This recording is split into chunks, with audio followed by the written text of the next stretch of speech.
I faced difficult bosses, and then I faced bosses that I really enjoyed battling.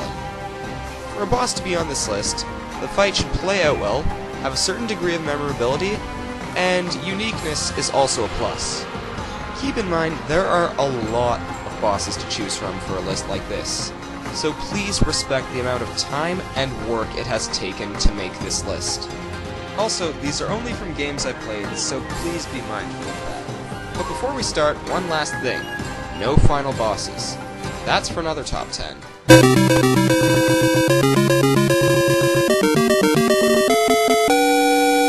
Just because a boss is difficult doesn't mean it's a bad boss. The Shadow Devil for Mega Man X5 is a good example of this. It was a great nostalgic throwback to the original Mega Man series, in particular the infamous Yellow Devil, and it was surprisingly a fun boss on its own. For those unfamiliar, the devils attack by hurling pieces of their own body mass at Mega Man, and then going into their actual form and then shooting lasers at him. But the Shadow Devil had its own unique twists. In addition to its regular attack, the Shadow Devil would sometimes split in half and then do a dual version of said regular attack.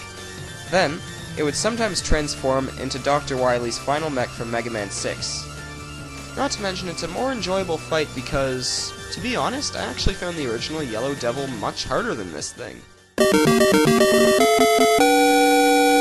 Do you like giant robots? If so, then you'll probably find Megaleg from Super Mario Galaxy a fun boss. As awesome as it may be, it actually is fairly easy. All you do is climb up it, which is fairly short, and then make bullet bills hit its core. Wanna know something cool? The basis for this battle was originally supposed to be the basis of the final battle in Ocarina of Time. They ultimately scrapped the idea because apparently Ganon would have been too huge, so you wouldn't have been able to see all of it. Now enough with the history lesson. Let's continue with the list. 2 wolves versus 2 mechanical demon owls. If that isn't a formula for an epic boss fight, I don't know what is. The 2 bosses in question, Lechku and Nechku, attack you with the attacks that some of the other bosses in the game used, and it's put together as a really awesome nostalgic throwback. However, a new twist is added. After deflecting their attacks several times, Lechku and Nechku will become stunned. When they're stunned, your companion Oki will run to you, create a bow, and then you have to fire Oki like an arrow at the demons. From then on, you brutalize them. The buddy system rules. This is one seriously troubled dragonfly. You killed its offspring, you knocked it into lava, and it's out for blood. Still sour over his last defeat, Dogadon starts off just like the previous fight. That is, until you hit him twice. Then, he creates an unblockable wall of fire. And then, chaos. Dogadon starts jumping on the platform, making it slowly sink into the lava, and the music starts getting faster. You stun Dogadon again, you enter a barrel that turns you huge, and then you start beating the living crap out of Dogadon.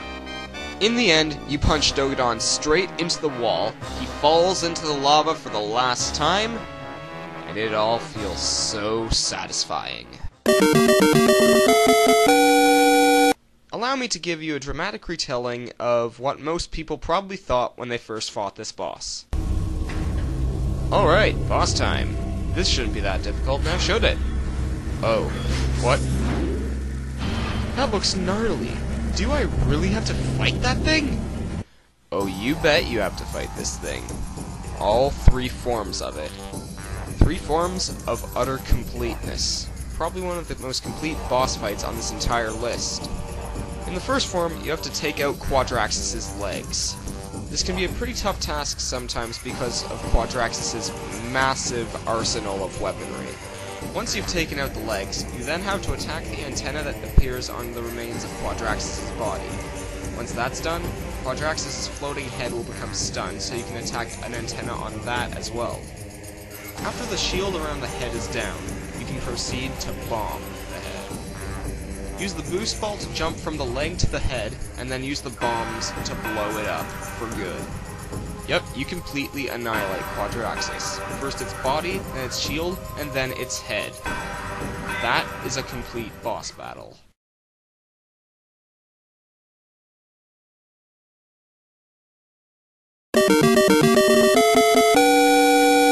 If there are two things the No More Heroes series is known for, they would be copious amounts of blood and amazing boss fights.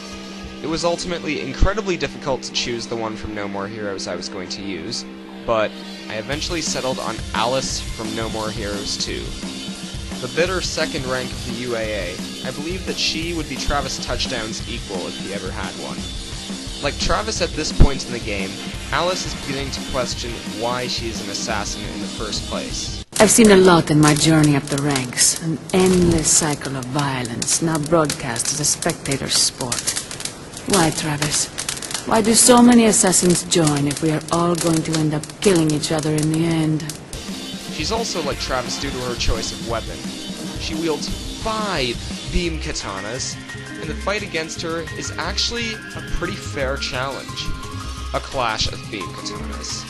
As far as No More Heroes goes, this is about as epic as any fight is ever going to get.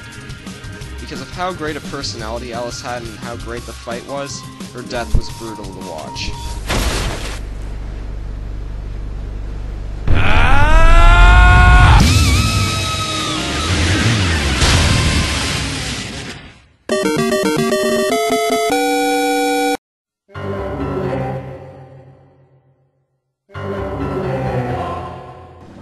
Oh yeah, you knew this fight was going to be on here.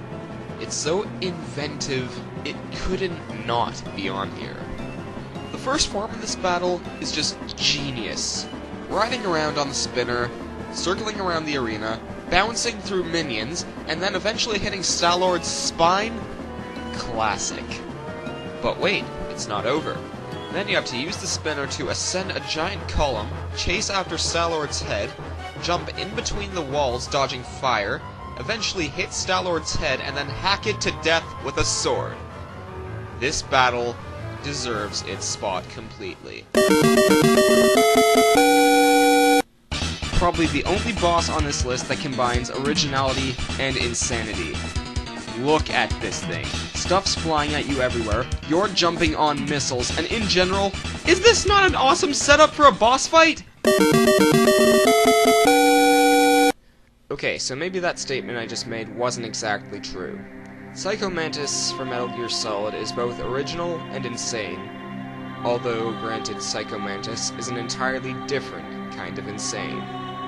Before battle, Psycho Mantis will insult your manhood, read your memory card and find out what games you play, make your controller shake to the point of moving, and then possess a bunch of paintings behind him, which will start laughing at you in an incredibly disturbing fashion. But that's not even the beginning of how insane this battle is. In the battle itself, if you press triangle to look at Mantis from the first-person viewpoint, instead, it will go to Mantis' point of view.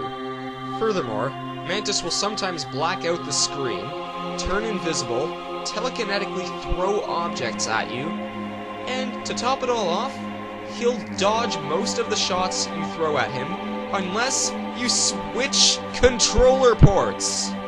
This disturbingly original battle drove many gamers to near insanity. And do you know what the worst part is? Before this battle, Metal Gear Solid was an incredibly serious game.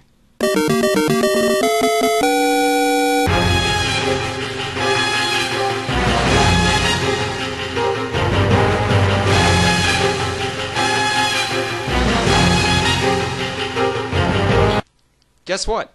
Even though Avion and A Despair-Filled Farewell are both in my intro, Avion isn't number 1. You!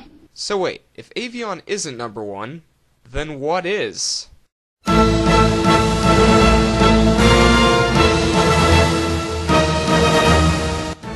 answer my own question. A boss so grand, it can only be considered a spectacle. Phalanx, the 13th Colossus, is an epic boss. Its size and design are epic. The music in the fight is epic. The atmosphere of this fight is epic.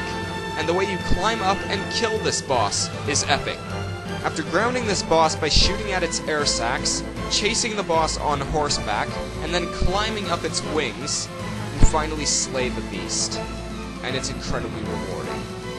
This whole boss fight is just so epic, it couldn't not be number 1. And with that, I conclude this list. Thank you for watching.